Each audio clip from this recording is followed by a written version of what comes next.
Vladimir Pozner, what are the origins of this conflict from Moscow's perspective?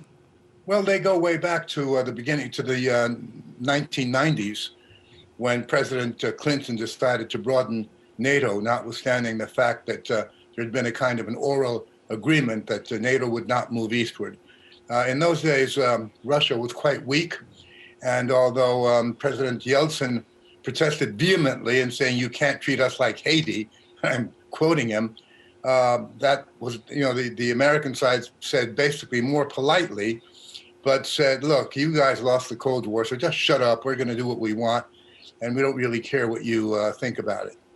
And ever since then, obviously, 14 more countries were added to NATO, some of which are very close to or right on the border of Russia. And the Russians have seen that as a threat. Now, under Putin, Russia has become stronger, much stronger, in fact, both economically and militarily.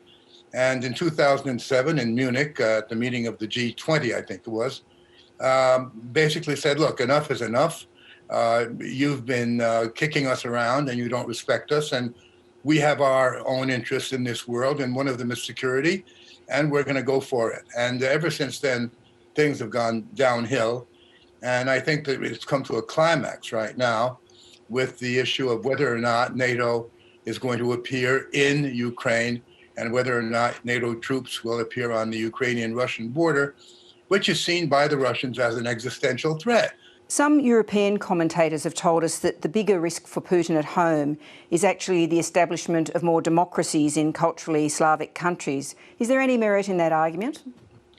Quite frankly, I don't see them. And I'd like to make a point here. I am not a Putin supporter, and I am not a member of any party in this country.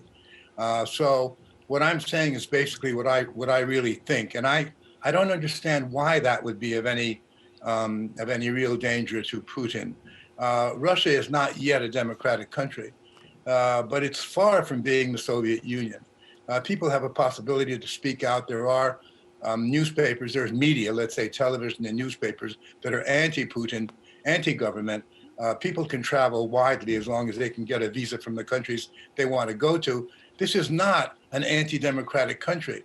And I really don't think that Mr. Putin fears more democracy in what you call the Slav countries. So Vladimir Putin, against the backdrop that you've described, has certainly ramped up the pressure by all those troops on Ukraine's borders. Where do you think he believes this will end, and what are the risks for him?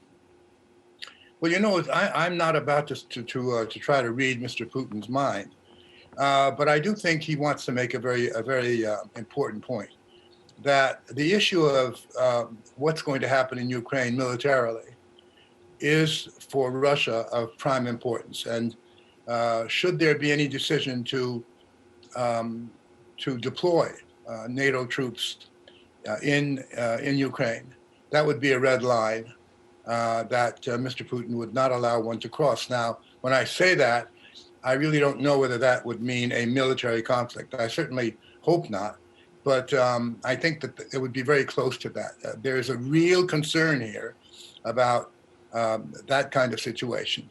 And that's where it stands. Mr. Putin, that I can tell you, does not want a war. How does he de-escalate then? Well, I think it's through negotiations. As I think you may know, some of the troops have been removed. This has been confirmed by the Ukrainian side, which people say is a good sign. But again, when you're into this kind of a situation, any kind of backing off is interpreted very often as being a sign of weakness, of losing face. So, and it's become so public.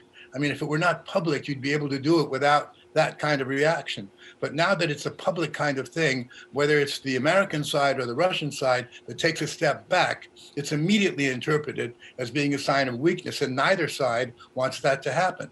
So I think we're in a very, very complex situation.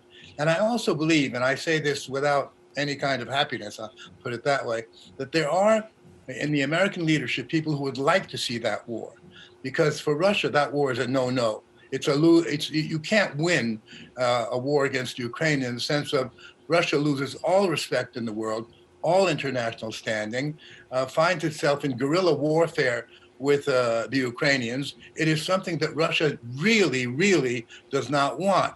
And yet there's this hysteria about they're going to attack, if not today, then tomorrow, which gives one the feeling that actually the West would like that to happen. When I say the West, I basically mean the United States. Vladimir Pozner, thanks so much for your time tonight.